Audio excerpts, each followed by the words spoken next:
was universally acknowledged, we were in a bubble. Everybody knew it. Oh, like the Fed chair, irrational exuberance, pets.com sock puppet, like total irrationality. And if you had said, oh no, we're in a bubble, and you said, I want to sell and exit now, you would have given up 83% of your profit. You would have made 17% of the total returns you could have made. All right, Josh, thank you so much for being here. I'm really excited to do this with you today. I'm excited too. I want to start with the state of venture. So you started First Round in 2004, so it's over 20 years now, which is awesome. And you've seen a bunch of cycles, and venture has changed like a huge amount in that time. And the lay of the land today is different than it's ever been. It's different than when I was building Lattice even, where now we've got not just like one or two big firms, but you've got like 6 or 8 or 10 venture firms that are billions and billions of dollars. And we're not that big of an overall ecosystem in venture. And then, of course, you have a lot of smaller firms. But it seems categorically different because now you're hearing about firms that are playing different games than we've ever played before. And so I kind of wanted to start by just hearing your reflections of where we are as an ecosystem of venture generally around this dynamic. It's been fascinating to watch. So I think we should talk about it 2 ways. The first way we could talk about it is how is it playing at the GP side and how's it playing at the LP side? Because at the GP side, right, in 2004, you had fewer than 850 funds. If you looked at like active check writers, people that were writing more than one check a year, probably 1,000, 2,000 people. Today, there's over 10,000 funds. You probably have over 20,000 active check writers out there. That's a change, and I think everyone's commented on it. And look, does it make the industry harder for VCs? Sure. Is it probably better for entrepreneurs? Yeah, more capital out there funding more ideas. I think what hasn't been talked about are these fund size changes and what that means for LPs. You know, I think when we started, David Swenson pretty much like created the institutional venture asset class. He put us in business at First Round at Yale.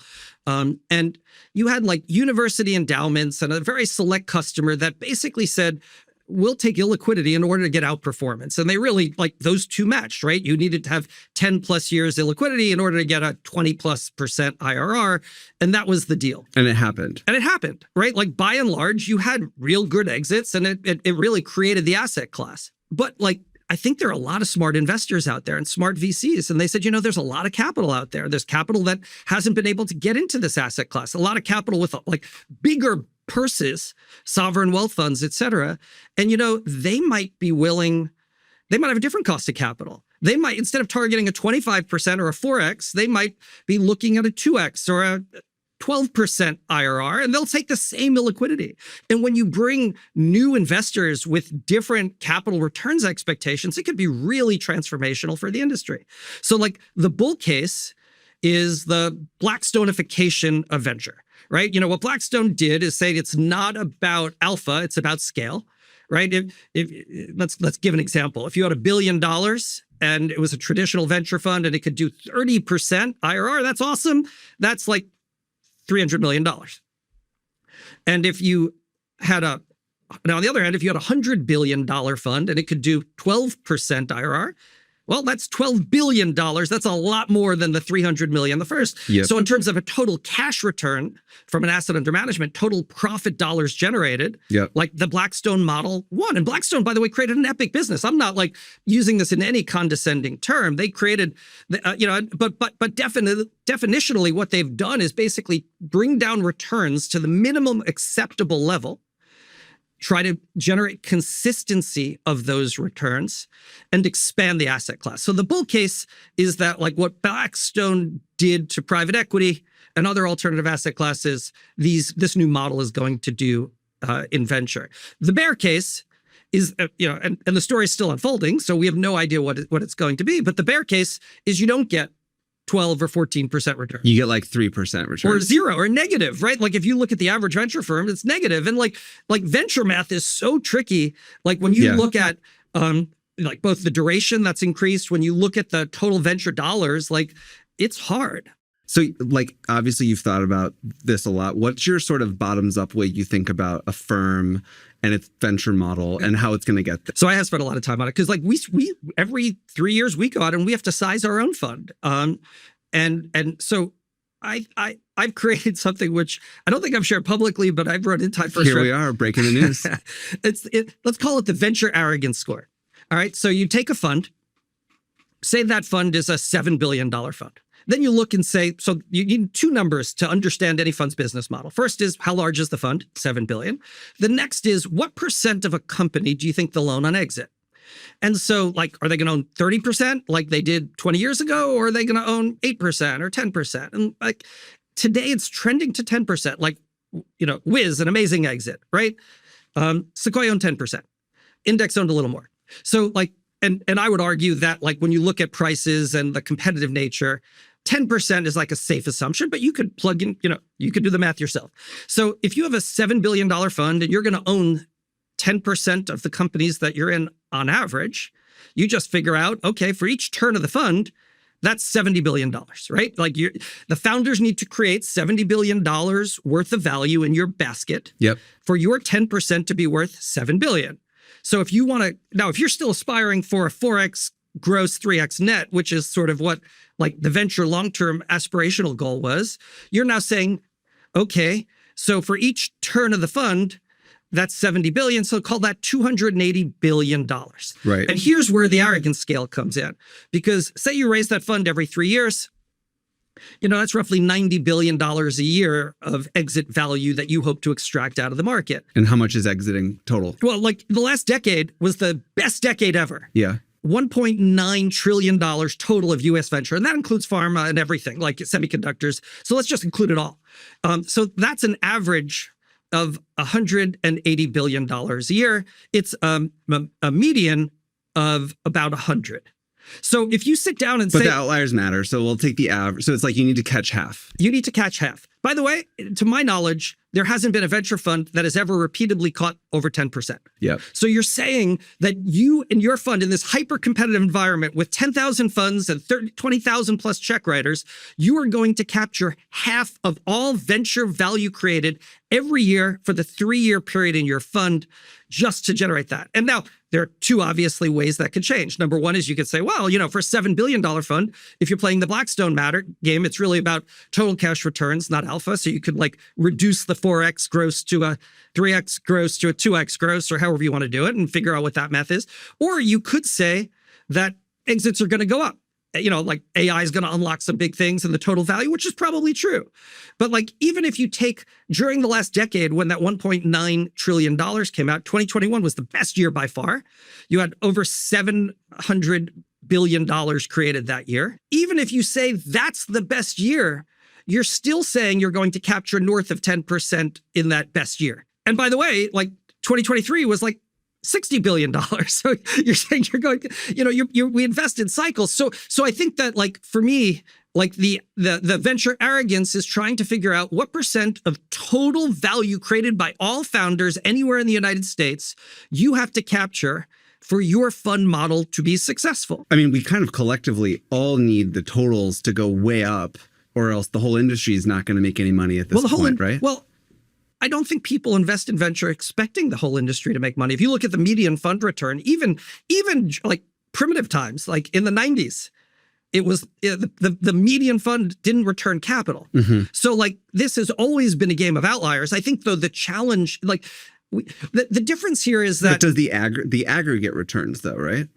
Like if you invested in, if you just bought the entire basket of venture, No. Do you lose money? Yes. You lose money if you buy the whole basket of venture? Yes. So it's like you're trying to bet on a good poker player, and we all know there is a rake. It's that kind of dynamic.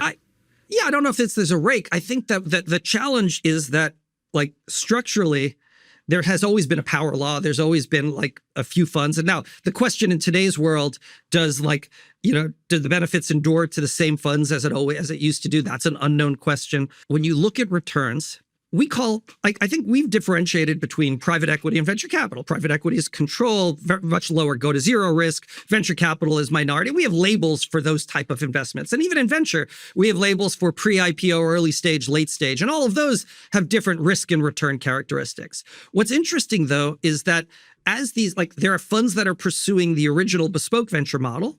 And I'm not trying to pass judgment on either of these. And then there are funds that are pursuing the asset under management, like cash on cash game, not the IRR game, right? So scale, not alpha. We don't label them differently. And in fact, the funds that are out there raising these larger funds are almost raising on their track record of being one of the smaller funds. And so like the question of what percent, and again, if maybe a 2x is fine, but instead of 4x, but like, I think there's some combination of expected lower return because the source of capital is cheaper, and expected like let's all hold on and make the bet together that the next decade is going to have $8 trillion worth of venture created in the US rather than 2. And maybe that's fine also, but I don't see LPs actually doing the math and saying, okay, in order for this to work, what percent of all exits am I comfortable with? Am I comfortable with 30%? We've never seen a fund do that over and over. Am I comfortable with 15%? Am I comfortable? And so in the interest of looking to sort of like resolve what sounds like a big problem, what one counter narrative or what one sort of when an argument to this could be, there's a lot of private companies that should be public, but are actually staying private, and they're going to be worth hundreds of billions. And so you've got a bunch of companies like OpenAI and SpaceX and Stripe and Databricks and Rippling and so on. You have all these huge companies that are going to be huge, and it's going to be longer. And so actually you can put 500, 750, $1 billion into these companies, and there is actually a way to 3x a $5 billion fund. That makes a ton of sense. I would also say, though, as a counter to that, duration really matters. And again, maybe it depends if you're playing the cash on cash game or the IRR game, but like, let me give 2 funds. Okay, so the fund, 10-year life size. First 5 years capital is called. Yep. The next 5, like 1x gets done evenly over the second 5. And then like there's 1x per year. So it's a 4x fund. 1x per year in years 8, 9, and 10. So it's a 4x fund, back-end loaded in distributions. 27.5% IRR.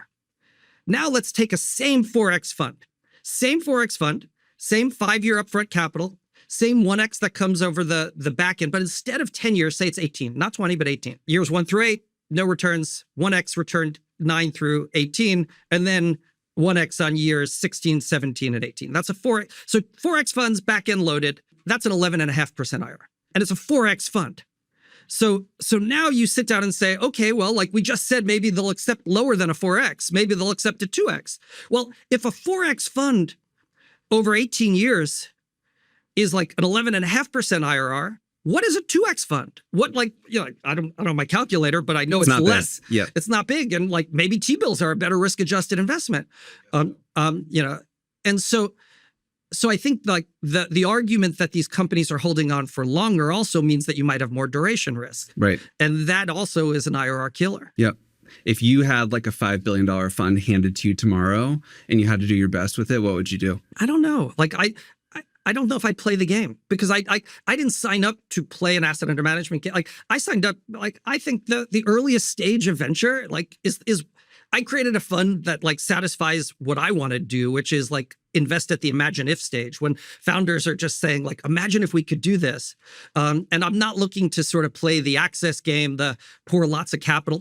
Not saying there's anything wrong with it. Yeah. Like you could, like founders need that product, like LPs need that product. There's no judgment there. It's just not the game I want to play. It's a different activity. Yes. Do you think this whole conversation we're having about return compression, professionalization, big funds, blah, blah, blah, it's very interesting to me as an investor. I think LPs should care a lot about it. Should founders care? Is there any reason, or maybe like, yeah, what, if there are reasons, what are the reasons that a founder should care about this? Does it change the dynamics of working with those firms in any ways? Does it matter at all? Or is it just like, this is all good, there's more money? I don't know. I don't think founders have to worry about it, like to some degree. Like, did founders love it when there's more like when SoftBank came out with a $100 billion fund? That was a good thing for founders. When it went away, okay, the capital got filled elsewhere. But like, I don't think it changes.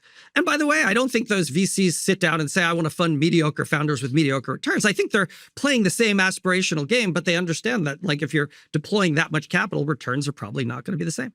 One of the things that has struck me is imagine 2 funds. One is a $500 million fund. And it does great. And it hits like a 15x. So it returns $7.5 billion. LPs are super happy. GPs are happy. Everybody's happy. There's another fund that's a $5 billion fund. Yep.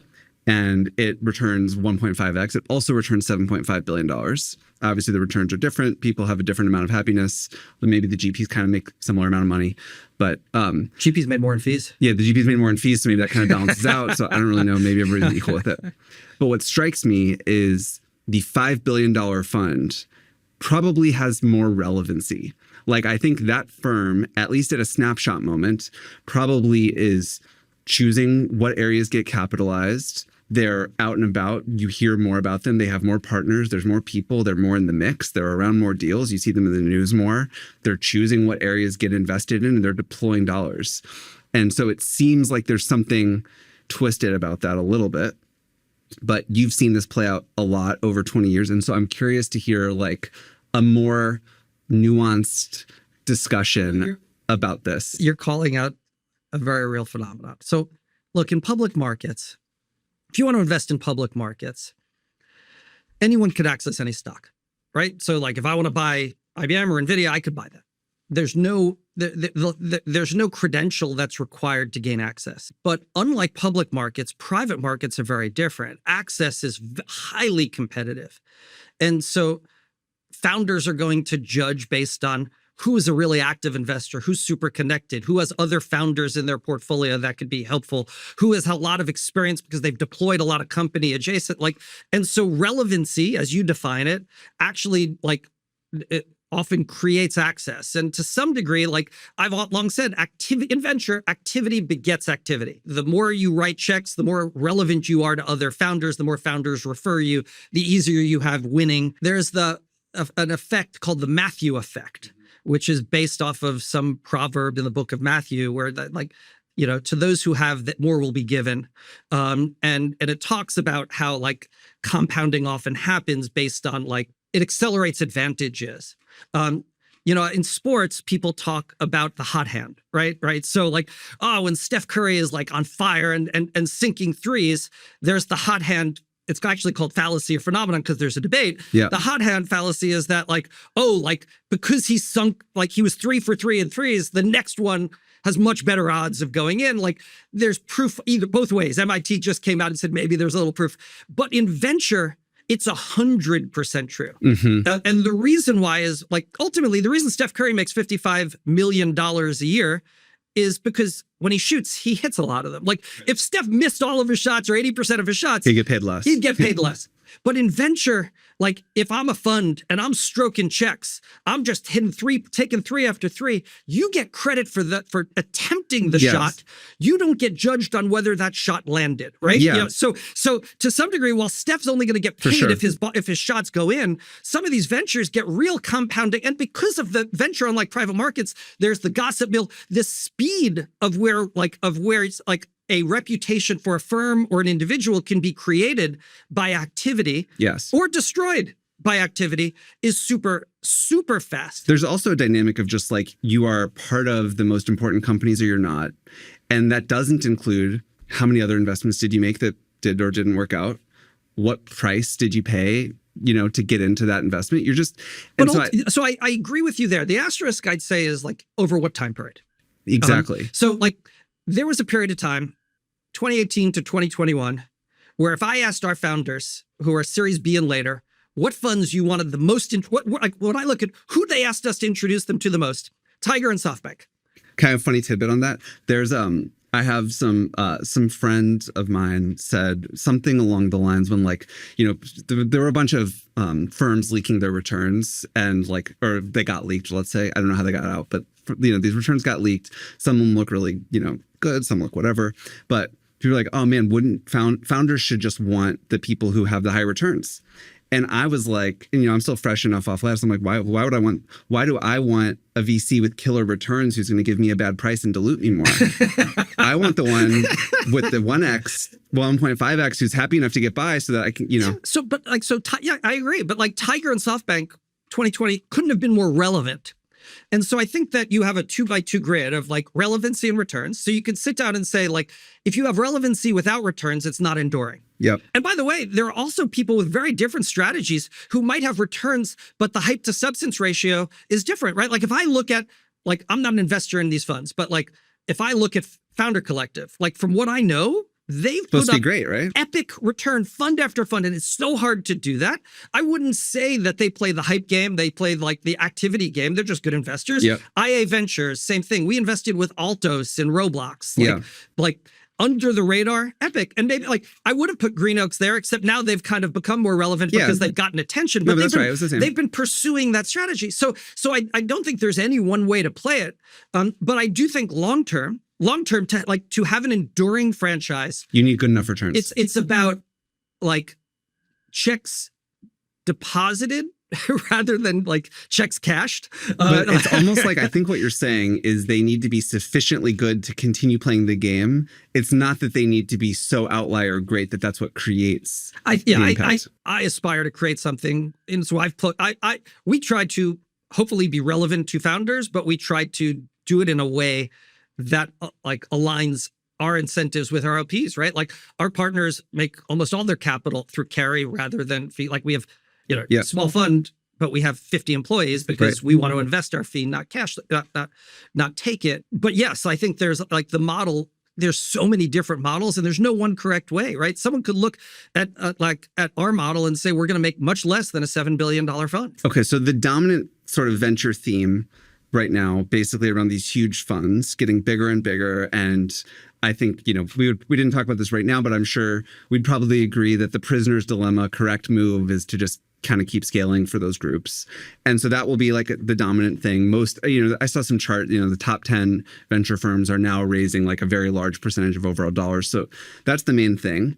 There's this separate, thing of, there's a bunch of small, let's say, sub 500, sub 7, some number like that is like small enough where you'd say, they can still, the venture arrogance score is not going to be crazy and they can still drive like old school returns and things like that. Yeah. In the face, though, of those bigger groups that have different incentives, can play the game differently, can therefore pay differently at a seed or an A, like all these other things.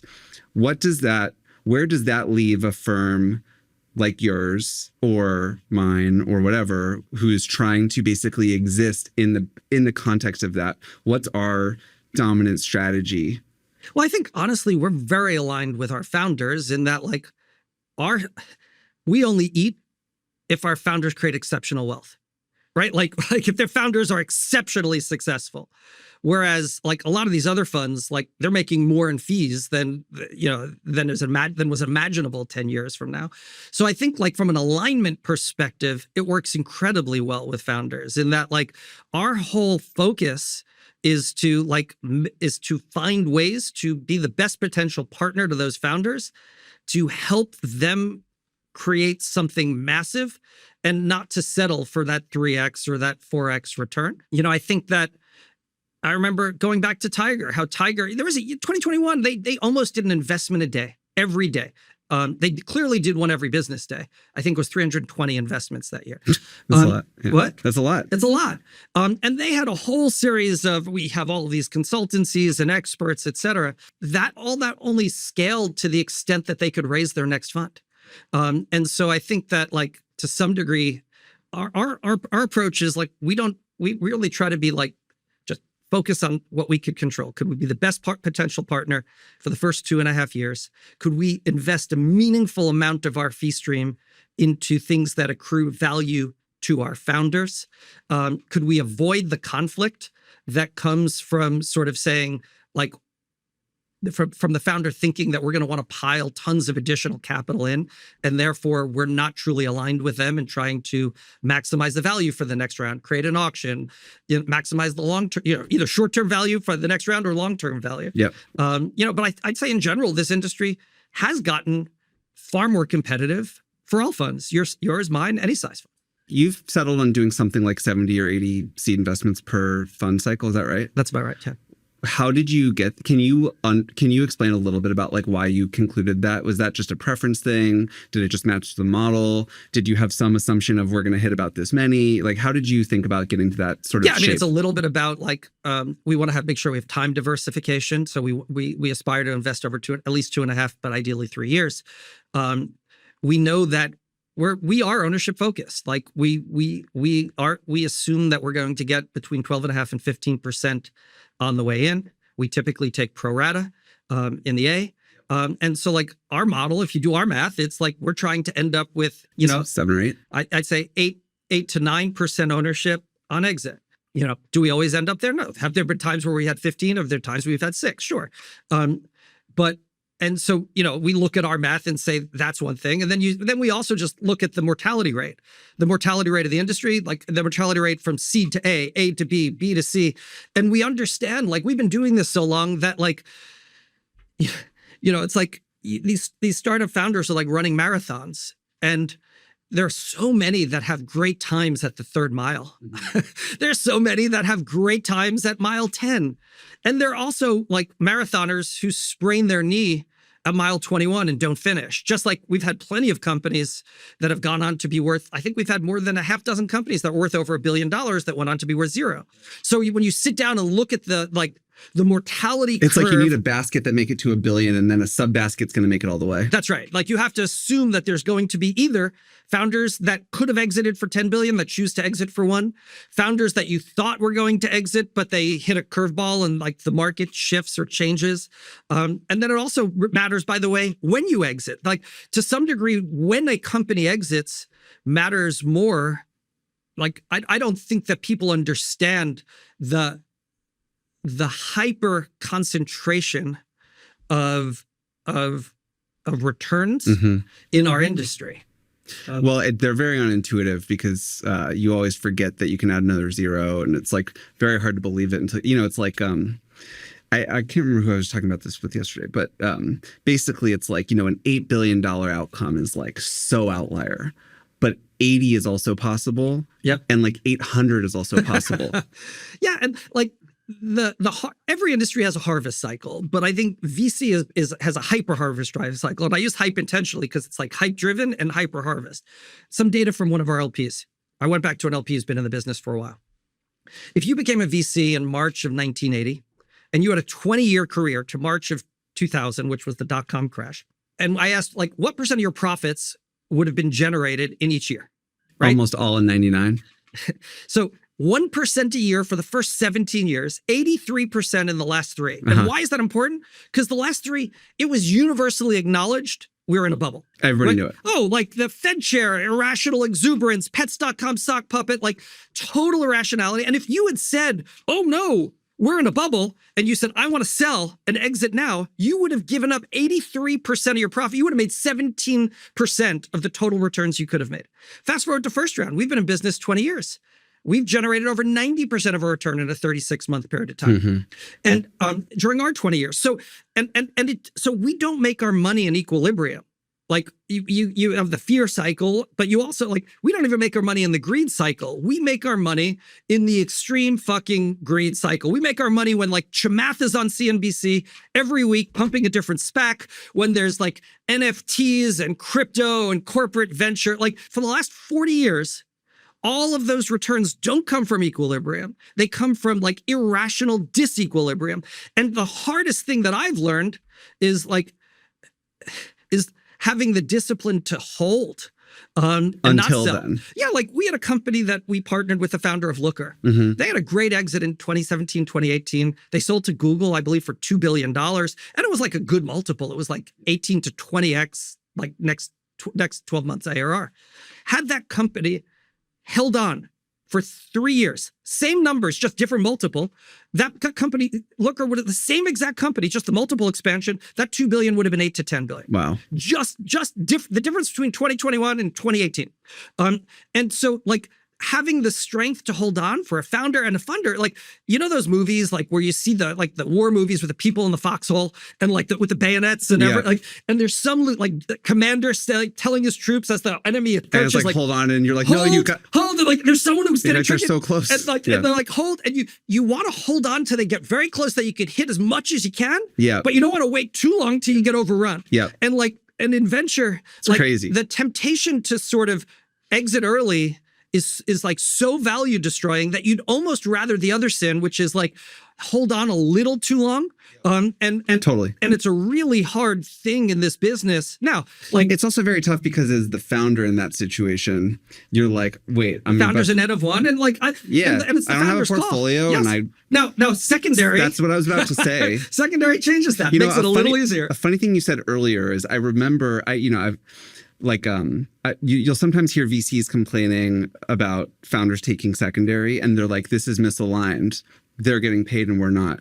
And what just occurred to me as you were talking earlier is if they've invested $150 million into the company, they actually are getting paid $30 million over 10 years just by their LPs, simply for having written that check.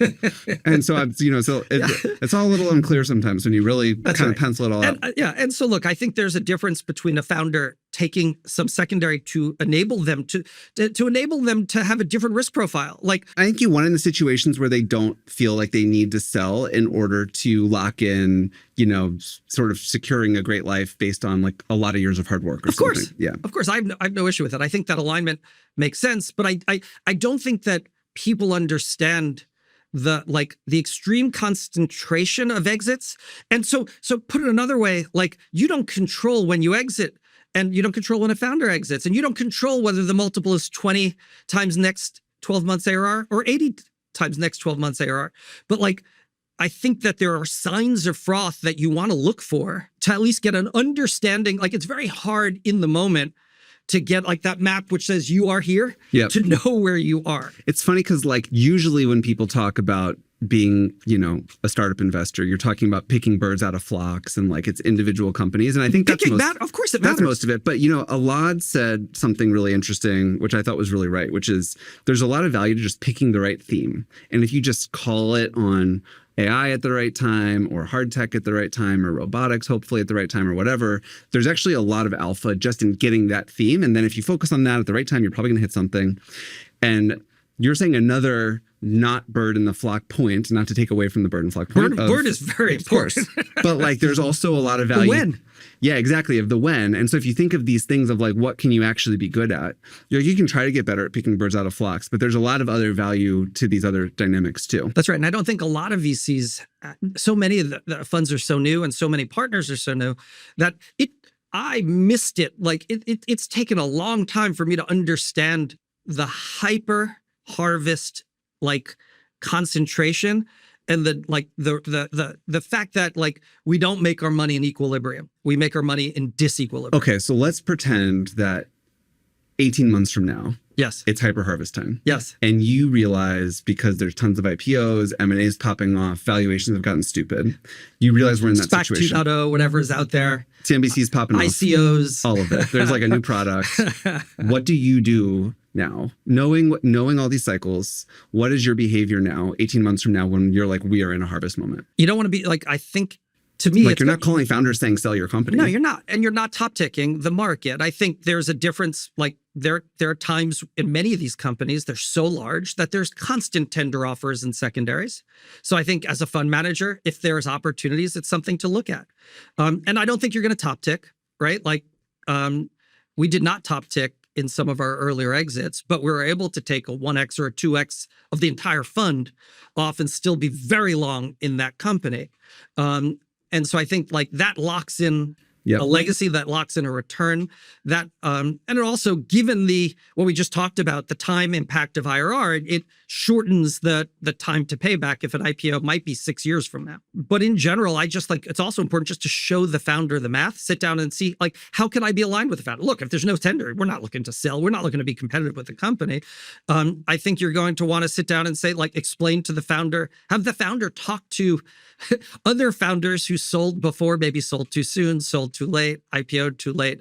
But in general, like my natural instinct, I have to hold myself back from, which is, oh, we're in that, okay, this is the frothy part. Now's when we have to, and I think you oftentimes just need to hold. Totally. Just need to hold. Yep. Before we started this, we were just chatting about the Mark Andreessen Software Eating the World piece, which you reminded me was like written like around when I graduated from college or something like that. It was like depending on when this comes out, is probably about 5,000. Literally, I Googled it this morning, 5,000 days ago. So you had just graduated Princeton. I love that. And so where are we now? So talk to me about like that. Did it play out? What do you see it as? Yeah. So what's interesting is I think that was one of the canonical pieces that changed almost the entire industry's framing. Like you could almost look at what was the venture industry before it. We funded software companies. And what's the venture industry after it? And so many people, like yourself included, anyone yourself, or younger, only knows the world in which software is eating it. And to a large degree, software has eaten the world. It's massively impactful. And he was right in so many dimensions. What's interesting is if you read that actual piece, it mentions the word software 52 times. And like the basic gist of the piece was like, look, software ate advertising. Look at Google, look at Facebook. Software ate this, and it has like 90+% margins. So it got software-like margins. But what's interesting is while the word software appears in the piece 50 times, the word margins is just assumed and appears there once. So it's like the assumption is that when software eats an industry, it has superior margins. And as a result, like the whole industry accepted that because it made sense. We saw it. Therefore, we expanded as an industry our aperture as to what's fundable.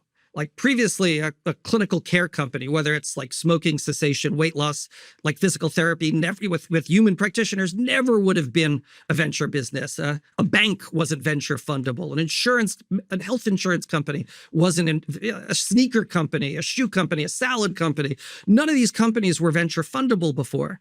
But because the belief that software is going to eat the world, it expanded the definition. What's interesting is, at least to date, there are clearly exceptions. There are clearly plenty of companies where software ate it, and they've generated meaningful margin superiority. Mm-hmm. But by and large, the margin test hasn't played out, which is why you saw a lot of You're saying most industries had the same margin they always did? Even with a higher R&D software expense, right? So like you saw sneaker companies building national brands. The founder did everything he expected. Like you had a pair of Allbirds, I had a pair of Allbirds. It was worth $4 billion because it was valued differently.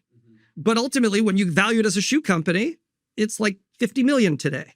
And by the way, I'm not throwing stones at anyone. Like we funded like tons of companies that have like in insurance, in all of these areas where we believed that they would get meaningful margin superiority.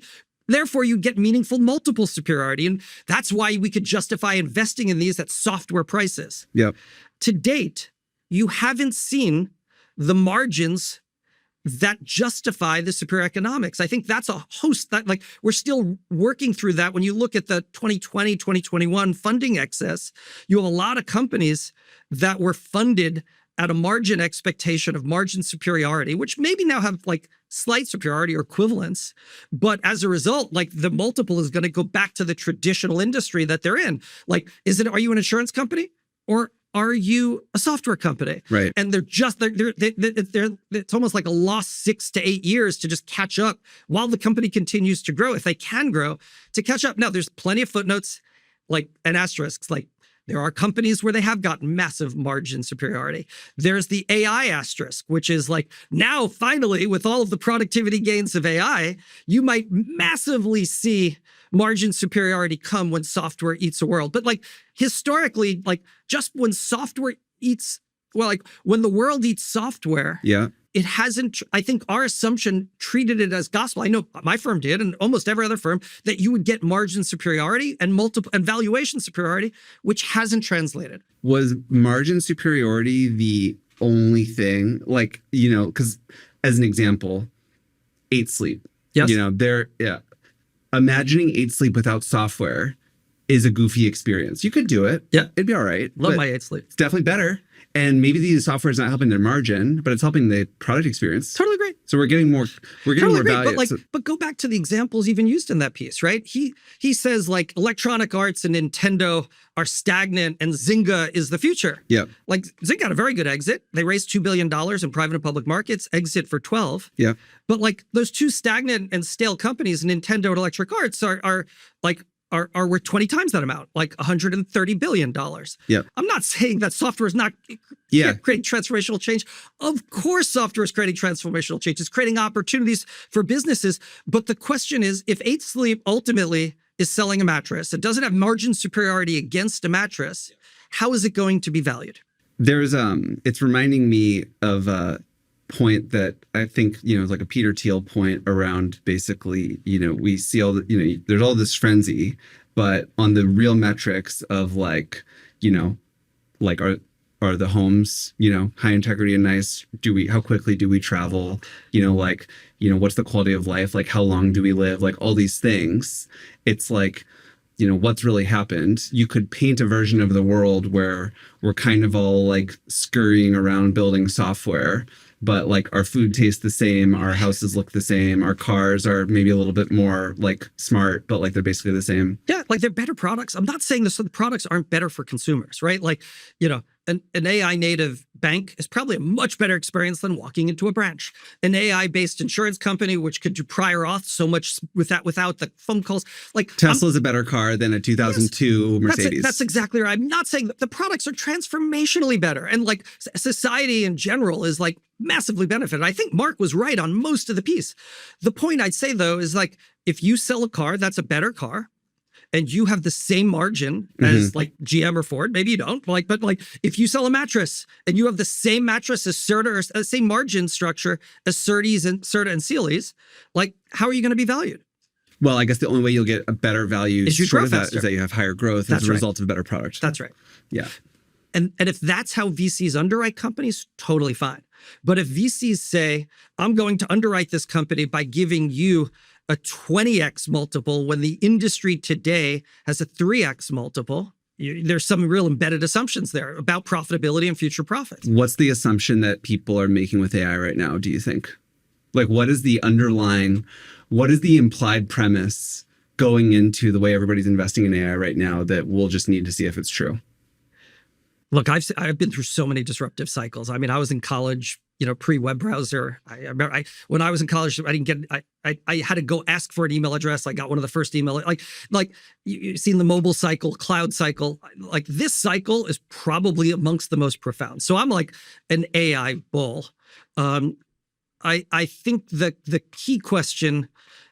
I think if you're seeing anything like we're seeing, I believe that you're going to see massive scientific improvement in like healthcare, curing disease, energy,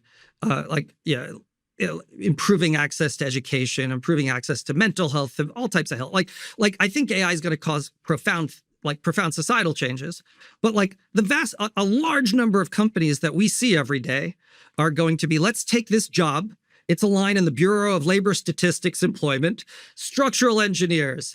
It is like medical billing. It's X, Y, and Z. And we could use software to, to improve outcomes, improve productivity, and reduce the number of humans that are needed to do that. How that plays out societally is going to be really interesting. Does it change the categories of companies that you're investing in right now as you're thinking about this? Like, are you to some extent trying to imagine what some of these impacts are going to be and then looking for a bunch of stuff in that area? Or are you still just going, find the founder, find the bird? Yeah, I don't think we're smart enough. Historically, we haven't been smart enough to say, like, by the time something is such an obvious theme, or obvious enough for us to figure it out, it's too late for seed stage investing. So so much of what we pick are people and problems. We're trying to find like the right founder who has the right set of experiences, skills, and characteristics to like pursue a really interesting and juicy problem. We don't really focus on their solution because at the time we see it, the solution is often wrong. So for us, it's more people and problem than solution. One of the things I'm curious about is you've stayed like extremely disciplined relative to your opportunity set, meaning like most great seed firms evolve into multi-stages and growth firms and all the rest of it. And I know that, you do it, you've done this because from the beginning, this is what you love. And like the early stages are what light you up. And my partners as well, because they opted into this mission as well. First round is on one end of the spectrum of sort of this focus. Another firm like First Round that I also respect deeply is like Founders Fund. And one of the things they've done incredibly well is just like real concentration. And you also, in order to concentrate in big ways into your winners, first you got to have big winners that can absorb that kind of capital. But you have had that. And you've also had the infinite LP demand and all the rest of it.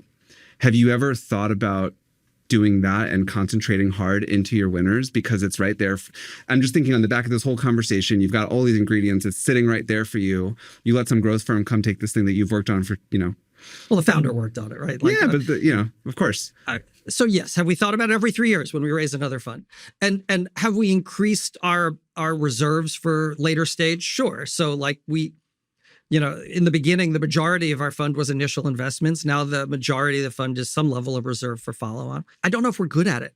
I think that I could say to a founder right now that I think there are few firms as good as First Round to be your partner for the first 24 to 36 months. The hunt for like massive product market fit, building culture, building team, figuring out pricing, positioning, all of that stuff. I feel like that's our power alley. I don't know if we would be the best partner for founders at the later stage. And maybe we're just like a dumb provider of capital. But for us, I just feel that and I also feel alignment with the founders. There's that. Which is that you're never on the other side of a new deal. And a founder doesn't have to feel like they're they have to only give me good news and bad news because they want the big check. I don't have the big check. That is a big problem, actually. This is actually a big problem with the multi-stages in general. Is now that they're so big, they never get to their target. There's no such thing as getting to your target ownership once your fund is big enough. You'd always rather have more. There's no such thing. So any great large multi-stage firm is always asking, I have 30%. Why would I not want 40 if I think this is going to be huge? They always do want it. Yep. So I do think that is a tricky thing for founders to navigate. I agree, but I also, and maybe we're sub-optimizing. If I sit down and look at the decisions that we had to have created a lot of money, they're clearly the companies we missed on, right? We missed on Airbnb, we missed on others. But there are also companies right up there, which are on the Series B or C round in an Uber, Roblox, Square, and all these other companies that we were in. I think there's something about the purity that speaks to our mission, that speaks to our founders, the alignment that comes from it.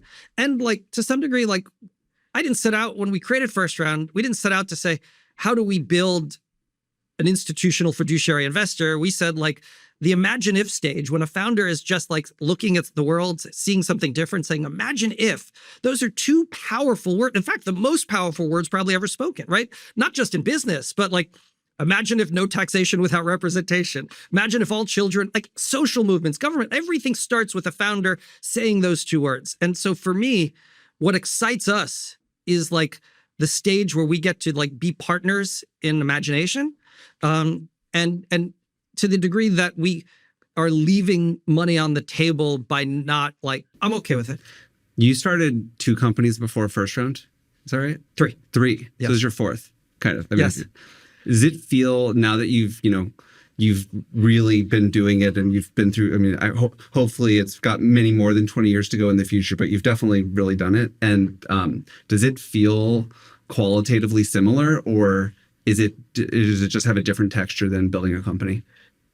So there's a lot that's similar, right? I believe that we're in a very competitive industry.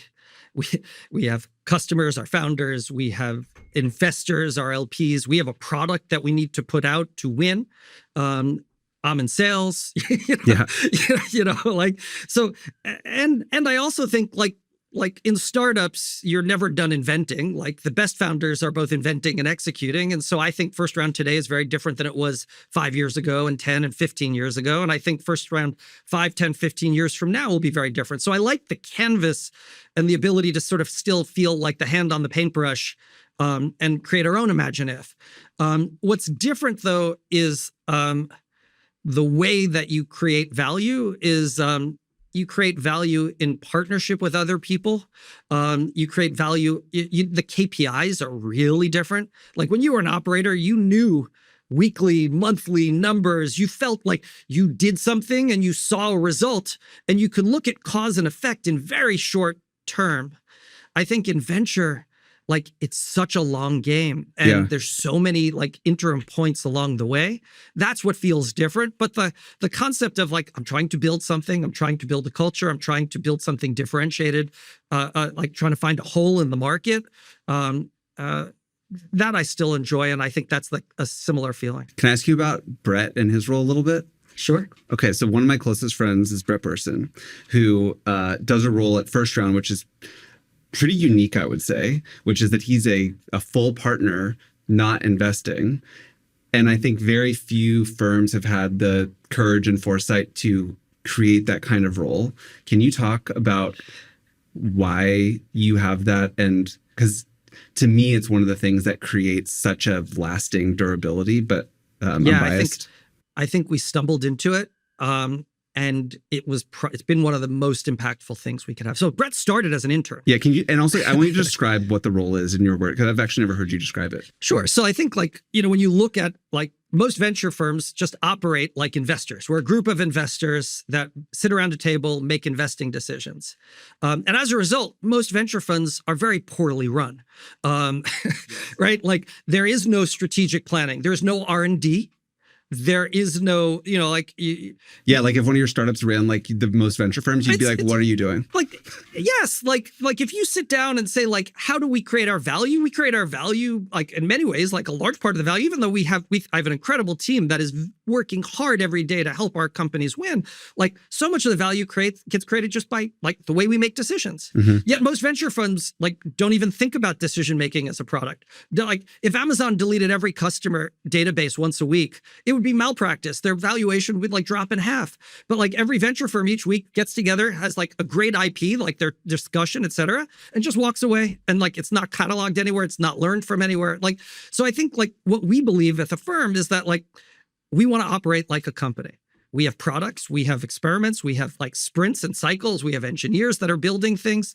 And Brett runs all of that. And by the way, he also sits in on our investment team because being around for, 18 plus years, he has... you also probably have to do the other stuff well. There's probably no other way. That's right. So I think for us, the way we could operate as a company is to have a CEO. And Brett basically fills that role. It's someone and there's a difference between a maker schedule and a non-maker, right? You and I, founder, there's a round happening. We have to jump on it. The ability to sort of sit and think, the ability to experiment with products, whether it's first round review, whether it's our angel track, whether it's our product market fit method, whether it's sitting down and saying, how could we help founders raise their next round, and what product could we build to do that? And so doing customer discovery, thinking in terms of product. Bridgewater does this. There's when you join Bridgewater, there's there's the investment side, there's the management side, and it's our only product is the way we make decisions. And so we're going to observe each meeting. We're going to give ourselves feedback on the quality of that meeting, because you're not making a piece of software, you're not making a physical product. So what else do you have? And I think that in hindsight, when I look back at decisions we made X years ago, memory is such a bad artifact to That is one of the on. things I wonder about, is because you don't get the feedback for so long. Yes. And so if you go back and you're 7 years ago in that meeting, we passed for this erroneous reason. There's a lot of learning. There's a lot of learning, I guess. There's a lot of learning. And so one of the things we do, we'll prepare, the point partner will prepare a write-up in advance, share it with the other partners. The founder will come in and we'll talk about the opportunity in themselves. And then after they leave, we actually created a 36 question rubric that every partner, every investor first round answers on their laptop prior to conversation. So prior to getting any outside bias, to understand what the senior partner says or the junior, and they answer all 36 questions. So now every partner has to do their job, which is state their point of view. And then we have a facilitated conversation where you're actually going, having trying to find not the points of agreement. We all think the market's great. We don't need to talk about it. But if two people, really smart people who I view, I chose as partners, one of them thinks the market is great, and one of them thinks the market is awful, that is a really juicy topic. And the other thing is, it's great for you're doing a case study almost every time. Every partner now gets to see what every other partner thought in 36 attributes on the founder, on the problem, on the product, on the market dynamic, on the traction to date, all of those things. And it just creates a fabric for real robust conversation. And it also creates a game tape to be able to look back on and say, what did I not see? Or what did someone see in the meeting, but they got outvoted, right? Have you ever experienced a downside of running the firm this analytically, or do you think it's purely a positive. It just takes a lot of work. I don't think I'm not trying to say we make decisions by algorithm. I'm just saying we capture the root of our decisions, right? Like, so does it take time? Sure. Maybe it slows the process down, and that has some opportunity costs there. It might cost us some partners who are not good at verbalizing. Like, if a founder, if someone says, I just think this is an amazing founder, they're spiky. Somebody who's high intuition but can't defend what they think. Like a black box AI, who says the answer is X but can't show their work. That makes sense. Would have a really hard time in our model. Yeah. But instead, like what this gives you is you get to unpack every other investor around the table's like thinking and model each week. And when you bring in new investors, they could go back and look at the game tapes for one of the companies over the last decade. Why is it so rare to have the Brett role at firms? It's expensive. Yeah. And most firms don't view themselves as companies. They don't sit down and say, I need to invent, I need to create. They just say, I need to invest. And by the way, there are plenty of firms that just invest and do very well. There's a lot. I'm talking an opinionated way about the one thing I know, which is our model. But that doesn't mean I have a negative opinion of other models. But at least from our perspective, so much of what we do has been created. Like, so while I might be a co-founder of the firm technically, I view Brett as like a founder of the firm because so much of what's been created, all my partners are founders of the firm. So much of what's been created has been their ideas and a willingness to invest for a really long term, right? Like, so the ability to say, we want to try this hypothesis out and we'll fund it for years. Like when we started, so deferred gratification, I think is a really good thing in founders and in funders, right? Most founders experience extreme deferred gratification when they're starting something. They can make a lot more money and have a much easier life taking a job at Facebook or OpenAI right now, but instead they're going to defer gratification today for something long term. And like, as a firm, we've done that. Like when we started out, almost every venture firm says, all right, what's my management fee? That's the scale of what I could spend. Mm-hmm. Yet no startup says, what's my Series A round? That's the scale of what I could spend. They invest ahead. So when we started, like, I didn't want to limit the scale of the opportunity to the scale of our fees. Yep. So we operated at a deficit for 7 years. And the GPs funded the management company like almost $8 million of our own capital in the beginning just to get started. And like, so much of what we try to do is like that deferred gratification. It creates a real alignment with LPs. And at least for us, the way that we see our firm, which is we're a firm that has products, that has services, that's running experiments, that's iterating and learning. You need someone like a Brett to really quarterback that. Yeah, I think it's great. It also feels like it's set up for the future. Maybe that's like a topic we can wrap on is when you think about what you aspire for first round, are you at a place where you're now like, we found our zone and now we just want to be, it's Jiro Dreams of Sushi now and we just want to be perfect at this. And this 20 years from now, the success case is that first round looks a lot like it does today, but we've just had exceptional funds? Or is there like a forever game in a direction that you're not there yet on? Like what's... Yeah, I don't think in this industry you can be complacent. I don't think in this industry you could say, I've unlocked it. There's no Jiro? There's no Jiro. Well, the definition of what is good sushi will be very different and what the market wants and what the market needs 5-10 years from now. So first round 2025 is very different than first round 2015, than 2004. And it would be rude to say, we figured it out now. It'd be like wrong, hubris to say we figured it out now. Like, and 10 years from now, it's going to look the same. Like AI has totally transformed the way we do our job internally, and it's going to transform it in the future. And so I think what we've tried to create is an iterative company that invents and creates and is like deferring gratification to look around corners and to say, what do we want to build in the future? So I hope that's the machine we built rather than a machine that could just crank out the great, like the old, you see these like 80s bands. Yeah. That like, they're just singing, they came out with, they had something, a great idea years ago and they keep singing 8675309 like and touring the country. Like, I don't think we could be an 80s band. Like we can't just keep cranking out like what worked in the past. So I think what we've tried to create is like a process and a machine and a team and a culture that will evolve and grow to create the hits 10 years from now, 20 years from now. We don't even know what type of music that's going to be. Yeah.